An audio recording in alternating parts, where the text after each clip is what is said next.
Both of these teams are coming off overtime wins last week, but the way their offenses got them there couldn't have looked any different. The Bears rushed on all 4 of their final drives in overtime last week to win the game. The secondary has a totally new look as well for the Packers. What's going to make them better in this department? Because obviously they need to improve from last season. Antonio Brown is the kind of freakish athlete everyone wishes they had drafted for their fantasy team.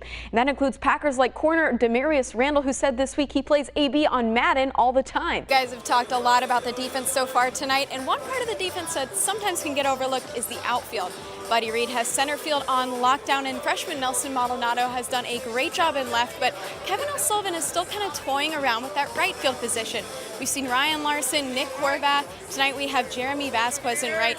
While the Ravens defense dictated the script of this game with a shutout and 5 turnovers, the Packers defense had a pick of their own, 3 sacks and 9 tackles for loss, as well as holding the Ravens to just 3 of 14 on 3rd down. It's been a storyline all throughout camp and the offseason, but tonight's huge for the running backs.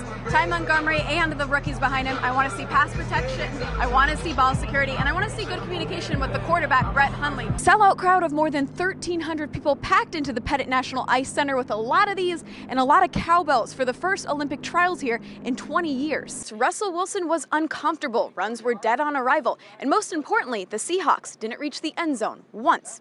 Statement made. After the Packers' 26-17 loss to the Saints yesterday, it's a little jarring to look at the box score and see just 79 passing yards.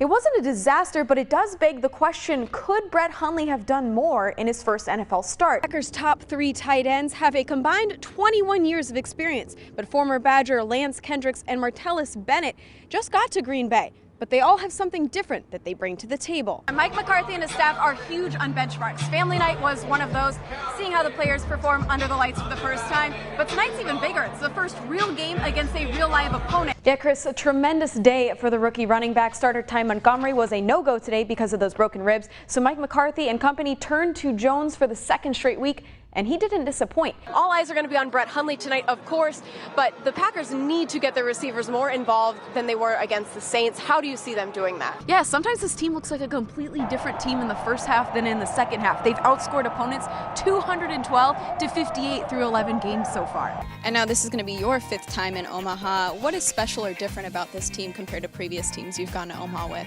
How much do you lean on him in this process? Obviously, he just went through this last year. How much do you talk to him about this? I don't expect Cobb to be taking back many kicks this season. They've limited him in the past to keep him healthy at receiver, but Ron Zook definitely has some options for the kick return game. Keeping you connected at Packers training camp, I'm Kelly Price for NBC 26.